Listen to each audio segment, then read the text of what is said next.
It was a cold, quiet night on November 9, 1979. Deep beneath the mountains of Colorado, hidden inside one of the most secure bunkers on Earth, the North American Aerospace Defense Command, or NORAD, stood as the nervous heartbeat of America's nuclear defense system.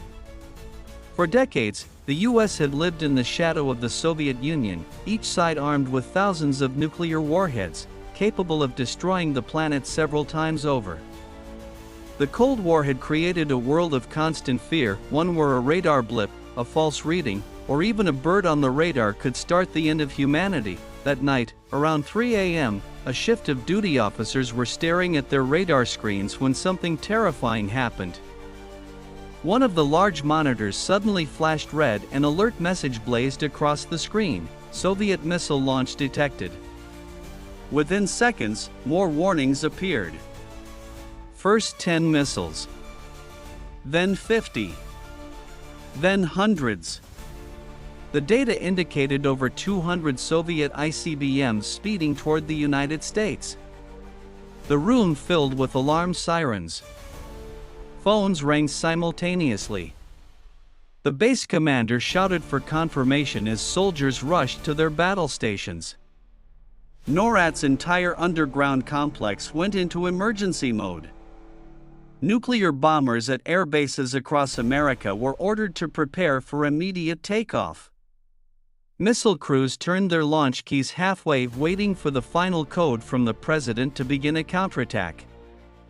For a few minutes, it looked like World War III had already begun. The message reached the White House almost instantly. President Jimmy Carter's national security advisor, Zbigniew Brzezinski, was awakened at home by a call in the middle of the night. A trembling voice on the other end informed him that America was under nuclear attack. Brzezinski's heart pounded. He had only moments to react. Should he wake the president and recommend a full-scale retaliation?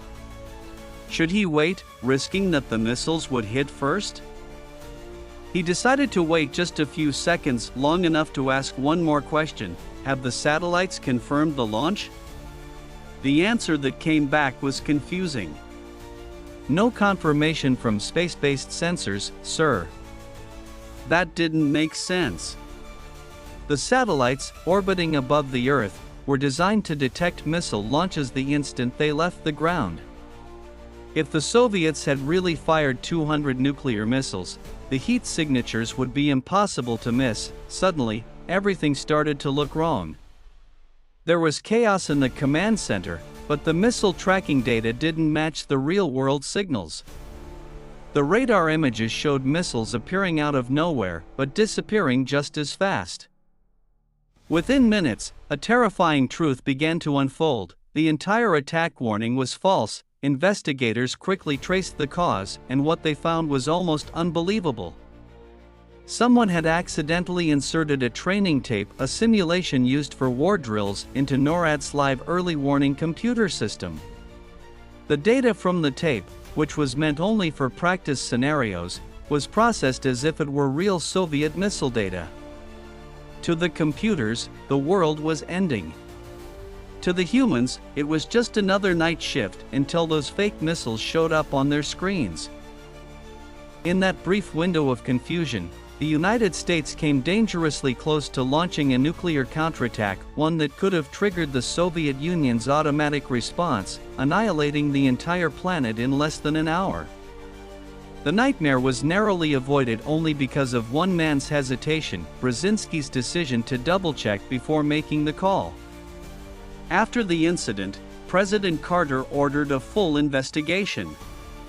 The report revealed that the U.S. nuclear command network had multiple weak points, systems that could trigger massive false alarms with simple human errors. The military promised to install new safety protocols, redundant checks, and confirmatory systems. But the scary truth? It happened again, just 4 years later, in 1983. The tables turned, and this time it was the Soviet Union's turn to face the same nightmare. Late at night, in a secret Soviet bunker near Moscow, alarms started screaming at the command post. A computer system reported that 5 American nuclear missiles had been launched toward the USSR. Soviet protocol demanded an immediate retaliatory strike. The officer on duty that night was a man named Stanislav Petrov. The pressure on him was enormous. Entire Soviet missile forces were waiting for his command. But something in Petrov's gut told him something wasn't right. Why would the Americans launch just 5 missiles? A real attack would involve hundreds. He took a breath and made a choice that went against orders. He reported the alert as a false alarm. Minutes later, confirmation arrived. The missiles were nothing but a glitch caused by sunlight reflecting off high-altitude clouds. Petrov's calm intuition had just saved the world. He later said, "I was just doing my job." But in reality, his decision might have prevented the deaths of billions. Between 1979 and 1983, both superpowers, the US and the USSR, came within minutes of global annihilation not because of hatred or aggression, but because of errors. Computer malfunctions, human mistakes, and blind trust in technology almost ended human civilization twice. Today, the story of the 1979 NORAD false alarm is still studied by military historians and engineers as a terrifying lesson in how fragile our safety really is. It reminds us that even the most advanced systems can fail, and that the only thing standing between peace and destruction is often a single human decision. The night America almost started World War III wasn't just an accident, it was a warning. A warning that technology, no matter how powerful, is only as wise as the people who control it.